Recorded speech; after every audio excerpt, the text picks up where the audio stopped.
कभी सोचा है एक छोटा सा साइड प्रोजेक्ट अरबों डॉलर की कंपनी कैसे बन सकता है? इसका राज छिपा है कुछ खास लीक से हटकर सोचने के तरीकों में। तो चलिए जॉन मुलिन्स के काम को आधार बनाकर समझते हैं कामयाब एंटरप्रेन्योर्स के वो 6 नियम तोड़ने वाले माइंडसेट्स। तो कहानी शुरू होती है 1995 में। एक ग्राफिक डिजाइन टीचर थी लिंडा वाइनमैन। उन्होंने अपने खाली समय में lynda.com नाम की एक वेबसाइट शुरू की। ये असल में उनके स्टूडेंट्स के लिए एक डिजिटल खेलने का मैदान जैसा था, जहां वो फोटोशॉप और इलस्ट्रेटर जैसे नए टूल्स के साथ एक्सपेरिमेंट कर सकते थे। और फिर कुछ ऐसा हुआ जो किसी ने सोचा भी नहीं था। कुछ ही सालों में वो छोटा सा प्रोजेक्ट बिका लिंक्डइन को पूरे $1.5 अरब में।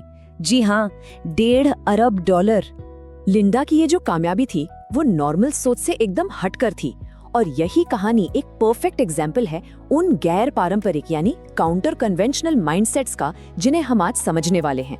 तो ये माइंडसेट या मानसिकता आखिर है क्या?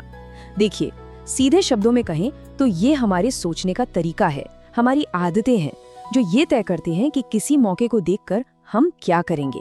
समझ लीजिए ये हमारे दिमाग का ऑपरेटिंग सिस्टम है। तो आज हम क्या क्या देखने वाले हैं? सबसे पहले ये समझेंगे कि ये माइंडसेट अलग क्यों हैं, फिर एक एक करके उन 6 माइंडसेट्स की बात करेंगे, और आखिर में एक मजेदार चैलेंज होगा। तो पहला सवाल, इन्हें गैर पारंपरिक या काउंटर कन्वेंशनल क्यों कहते हैं? सीधी सी बात है, क्योंकि ये उन सारे रूल्स को तोड़ते हैं जो बड़ी बड़ी कंपनियां और बिजनेस स्कूल सिखाते हैं। मतलब बड़ी कंपनियां जिन बेस्ट प्रैक्टिसेस की बात करती हैं, ये माइंडसेट ठीक उसके उलट चलते हैं। बिजनेस स्कूल में जो कुछ भी सिखाया जाता है, स्ट्रेटजी, मार्केटिंग, रिस्क, ये सब पर एक बड़ा सवालिया निशान लगा देते हैं। तो आते हैं पहले माइंडसेट पर। यह है यस वी कैन वाला एटीट्यूड। मतलब जो मौके सामने आए उन्हें अपनाना, भले ही वो हमारी आज की काबिलियत से बाहर क्यों ना लगे। देखिए, नॉर्मल ज्ञान क्या कहता है कि भाई जो काम आता है वही करो, अपनी कोर कॉम्पिटेंसीज पर ही फोकस करो। लेकिन एक एंटरप्रेन्योर का माइंडसेट क्या कहता है? हाँ, हम कर सकते हैं, भले ही कस्टमर की डिमांड हमारे कंफर्ट जोन से एकदम बाहर क्यों ना हो। इसकी एक बढ़िया कहानी है एटमो डिजिटल के अर्नोल्ड कोरिया की। एक कस्टमर आया और बोला 260 स्टोर्स में सैटेलाइट ब्रॉडकास्टिंग करनी है। अब अर्नोल्ड को सैटेलाइट टेक के बारे में जीरो नॉलेज थी, लेकिन उन्होंने क्या कहा? यस। फिर वॉलमार्ट आया इन स्टोर एडवर्टाइजिंग स्क्रीन के लिए, जवाब फिर से यस। और जानते हैं क्या हुआ? सिर्फ हाँ बोलने की वजह से उन्होंने अपने एक बिजनेस को 4 बार पूरी तरह से बदलकर हर बार कामयाब बनाया। अच्छा, अब आते हैं दूसरे माइंडसेट पर। प्रॉब्लम फर्स्ट, प्रोडक्ट फर्स्ट नहीं। मतलब क्या हुआ? बड़ी बड़ी कंपनियां क्या करती हैं? वो अपने प्रोडक्ट पर फोकस करती हैं, नया और बेहतर, टाइड या न्यू कोक, है ना? लेकिन एंटरप्रेन्योर्स वो प्रॉब्लम पर फोकस करते हैं। वो असल दुनिया में एक बड़ी तकलीफ, एक पेन पॉइंट ढूंढते हैं और फिर उसका सोल्यूशन बनाते हैं। इसे जॉन थॉर्न की कहानी से समझते हैं। देखिए, एक प्रॉब्लम थी, सर्जरी में इस्तेमाल होने वाले फोसेप्स मतलब चिमटी इंसान के टिश्यू से चिपक जाते थे। इससे सर्जन्स को बहुत दिक्कत होती थी। तो जॉन ने इसे सॉल्व करने के लिए एक नया सिल्वर निकल एलॉय बनाया। पहले उन्होंने प्लास्टिक सर्जन्स को टारगेट किया, पर ग्रोथ बहुत धीरे थी।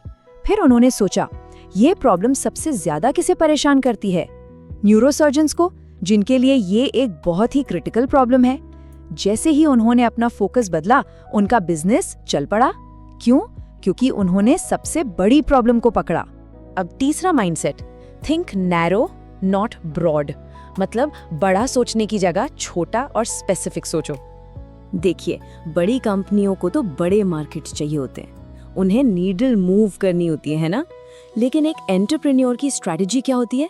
वो एक छोटा सा नैरो मार्केट चुनते हैं, एक ऐसा छोटा सा ग्रुप ढूंढते हैं जो किसी प्रॉब्लम को लेकर बहुत पैशनेट हो और बस उसी के लिए सोल्यूशन बनाते हैं। इसका सबसे बेस्ट एग्जाम्पल है नाइकी। सोचिए, जब नाइकी शुरू हुआ था तब रनिंग शूज सिर्फ स्प्रिंटर्स के लिए बनते थे जो ट्रैक पर दौड़ते थे। लेकिन जो लोग सड़कों पर लंबी दूरी तक दौड़ते थे, जैसे कि फाउंडर फिल नाइट खुद, उन्हें चोटें लगती थी। तो नाइकी ने क्या किया? उन्होंने सिर्फ और सिर्फ इन्हीं इलाइट डिस्टेंस रनर्स के लिए एक बेहतर जूता बनाया। ज्यादा स्टेबिलिटी, बेहतर कुशनिंग, हल्का वजन, बस। जब इस एक छोटी सी मॉकेट में वो मास्टर हो गए, उसके बाद ही उन्होंने टेनिस, बास्केटबॉल और बाकी सब में कदम रखा। ओके, तो अब बात करते हैं आखिरी 3 माइंडसेट्स की। ये थोड़े अलग हैं। ये स्ट्रैटेजी के बारे में नहीं, बल्कि कैश, एसेट्स और रूल्स के बारे में है। मतलब एक एंटरप्रेन्योर पैसे और नियमों को कैसे देखता है। Mindset number 4, get the cash first. इसका मास्टर है टेस्ला। सोचिए, उन्होंने अपनी पहली कार बनाने से पहले ही 100 टेस्ला रोडस्टर्स बेच दिए, हर एक $1 लाख का। सीधे $10 मिलियन कैश आ गया। और फिर मॉडल 3 के लिए क्या किया? करीब 5 लाख लोगों से $1,000 का डिपॉजिट ले लिया। ये बन गए $500 मिलियन प्रोडक्शन शुरू करने के लिए। मतलब वो कस्टमर के पैसे से ही अपनी ग्रोथ को फंड करते हैं। कमाल है ना। 5वां माइंडसेट, बोरो डोंट ओन। मतलब चीजें खरीदो मत, उधार लो। गो ऐप की कहानी तो कमाल है। उन्होंने एक बहुत बड़ा एडवेंचर बिजनेस बनाया, पर खरीदा क्या? लगभग कुछ भी नहीं। जैसा कि यहाँ दिख रहा है, जंगल यूके फॉरेस्ट्री कमीशन से उधार ले लिए, पार्किंग लॉट्स वो भी उधार, टॉयलेट्स वो भी उधार, यहाँ तक कि जो लोग वहाँ आते थे वो भी पहले से ही वहाँ मौजूद थे। उन्हें बस अपना एडवेंचर किट बनाना था, बाकी सब उधार। और आखिर में 6ठा माइंडसेट, परमिशन मत मांगो। इसको समझने के लिए बस एक सवाल, अगर कोई उबर शुरू कर रहा होता तो क्या वो शहर की अथॉरिटी के पास जाकर पूछता, सर एक टैक्सी कंपनी खोलनी है जिसमें एक भी टैक्सी हमारी नहीं होगी, खोल ले? जवाब क्या मिलता? जाहिर है नहीं। एंटरप्रेन्योर्स अक्सर पहले काम शुरू कर देते हैं, परमिशन बाद में देखते हैं। तो ये थे वो 6 पावरफुल माइंडसेट्स। लेकिन इन्हें सिर्फ जानना काफी नहीं है। असली चैलेंज तो इन्हें अपनी सोच में उतारने का है। तो अब कुछ सवाल सोचने के लिए। पहला, इनमें से कौन से माइंडसेट आज हमारे अंदर हैं? और दूसरा, इनमें से कौन से हैं जिन्हें हम सीख सकते हैं? और हाँ, अच्छी बात यह है कि ये सब सीखे जा सकते हैं। और थोड़ा आगे सोचें तो क्या हम ये माइंडसेट्स अपनी टीम को सिखा सकते हैं? और सबसे जरूरी सवाल, आज हमारे सामने जो भी चैलेंज है, क्या इनमें से कोई एक माइंडसेट उस मुश्किल से निकलने में मदद कर सकता है? जैसा कि जॉन मुलिन्स कहते हैं, ये वो 6 गैर पारंपरिक नियम तोड़ने वाले माइंडसेट्स हैं जो किसी को भी दुनिया बदलने में मदद कर सकते हैं। वाकई में एक बहुत पावरफुल सोच है। तो आज के लिए